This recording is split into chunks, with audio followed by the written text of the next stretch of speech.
ध्यान की प्रक्रिया में आगे के ध्यान के लिए एक बात आती है, उसका नाम है विपाक विचय।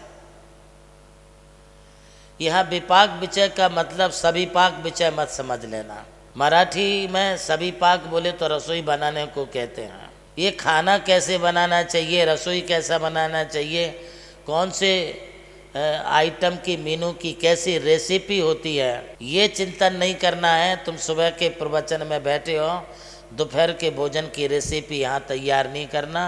और मैं कल शाम को प्रवचन दे रहा था, सो एक महिला ने यहीं बैठे बैठे मोबाइल पर बोला, बेटा मेरे को थोड़ा टाइम लग जाएगा आने में, मैं तो यहाँ ध्यान की बात सुन रही हूँ, तुम घर पर जो हैं शाम के भोजन में ये भोजन ये मेनू बना लेना। तो वहाँ से बहू कहती है, माँ साहब वो तो हम सब कर लेंगे, आज तुम तो लेट हो जाओगे तो शाम को खाना नहीं खाओगे ना। तो माँ साहब बोलती हैं, ऐसा कुछ नहीं है बेटा, आरती के बाद में खाना खा लूँगी। बहू कहती है, तुम्हारा तो रात्रि भोजन त्याग है ना। अरे बेटा तेरे को मालूम है ना, अब उम्र हो गई, अब नहीं होता त्याग, तुम्हारा ध्यान कहीं और है, त्याग लेने के बाद तुम्हारा त्याग निपटा नहीं है, और तुम दिन रात खाऊं खाऊं ये हार संज्ञा में तुम फंसे हुए हो। एक भजन मैंने बहुत पहले सुना था, प्रवचन के पश्चात एक बाबा जी भजन बोले, उन्होंने कहा, खाते खाते ही निकल गई सारी जिंदगी, बोझा ढोते ही निकल गई सारी जिंदगी, सोते सोते ही निकल गई सारी जिंदगी, रोते रोते ही निकल गई सारी जिंदगी। बोलो है कि नहीं है? आज तुम्हारी 80 साल की उम्र है, मैं आपसे पूछ रहा 80 साल में तुमने कितने उपवास किए? अनंत चतुर्दशी का किया क्या? आज तक तुम अनंत चतुर्दशी के भी उपवास नहीं कर सके, तो तुम्हारा जीवन कैसे सुधरेगा? तुम्हारा जीवन पूरा खाने पीने में व्यतीत हुआ है। कुछ लोग जो हैं सारी जिंदगी हमसे उपवास नहीं होते, हमसे उपवास नहीं होते। एक बार विचार करो, यदि तुम किसी आपत्ति विपत्ति में फंस जाओ, कहीं तुम गाड़ी में बैठे हो, कहीं गाड़ी तुम्हारी जो है फेल हो जाए, अब वहाँ खाना नहीं मिलेगा, तो तुम भूखे रहते कि नहीं? तुम परवस्था में भूख सहन कर लेते हो, कभी बीमार पड़े कि नहीं पड़े? तब डॉक्टर तुम्हारे लिए कहा कि तुम अब आज दिन भर कुछ नहीं खाएंगे, तब तुम भूखे रहे कि नहीं? तुम परवस्था में भूखे रह सकते हो, डॉक्टर के कहने से भूखे रह सकते हो, किंतु धर्म के नाम पर, तपस्या के नाम पर यदि गुरु बोलें कि आज उपवास कर लो, तो महाराज ये हमारे से नहीं हो सकता। तुम्हारी सारी जिंदगी खाते पीते निकल गई। अब तो थोड़ा सा अपने आप पर रहम करो, किसी दूसरे पर दया करो या मत करो, आप अपने खुद पर दया करो। ये मरते मरते तक खाते खाते मरोगे ना, तो किसी अनाज में किसी सब्जी में कीड़ा बनोगे।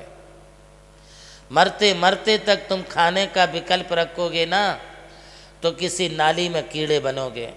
खाओ कितना खाना है। मरते मरते तुम यदि खाने का विकल्प रखोगे ना, तो किसी गोबर में, विष्ठा में, मल मूत्र में, पाखाने में कीड़ा बन जाओगे।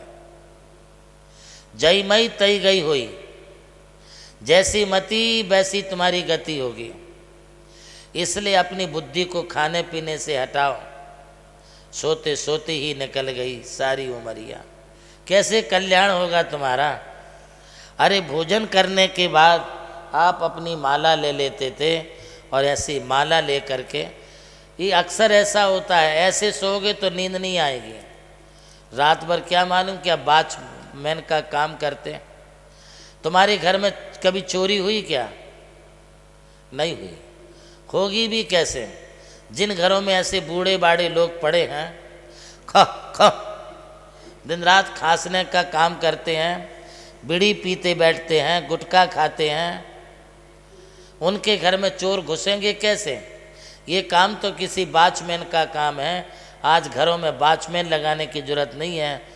दिन रात या तो मोबाइल देखते हैं, सो नींद वैसे ही भाग जाती है और तुम जागते रहते हो। किंतु माला फेरोगे तो नींद आएगी, पूजा करोगे तो नींद आएगी, प्रवचन में बैठोगे तो नींद आएगी।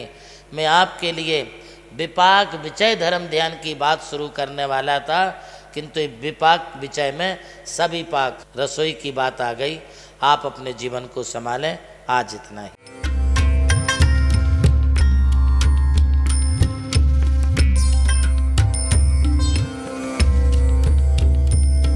जैन धर्म केवल धर्म नहीं, जन जन का धम है। यही है इस धर्म की संस्कृति।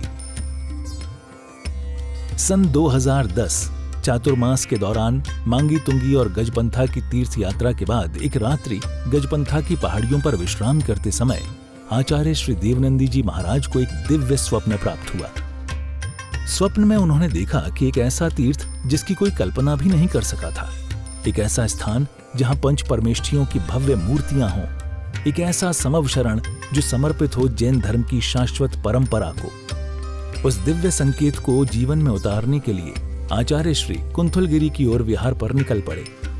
वहां एक श्रद्धालु ने अपनी भूमि पूज्य गुरुदेव को समर्पित की और यहीं से आरंभ हुई मुंबई आगरा हाईवे NH3 स्थित णमोकार तीर्थ के निर्माण की महायात्रा। ये वही भूमि है जिसे राम टेकड़ी कहा जाता है, जहां भगवान रामचंद्र जी ने 12 लाख वर्ष पूर्व तपस्या की थी। आज यही भूमि बन रही है जैन संस्कृति का जीवंत प्रतीक णमोकार महातीर्थ। यहाँ बन रही है 51 फीट ऊंची अरिहंत परमेष्ठी की मूर्ति, चारों दिशाओं में 31-31 फुट ऊंची अन्य परमेष्ठियों की मूर्तियां। कुल मिलाकर एक अद्वितीय समवशरण की रचना है, जिसका वर्णन Guinness book of world record में दर्ज हो चुका है।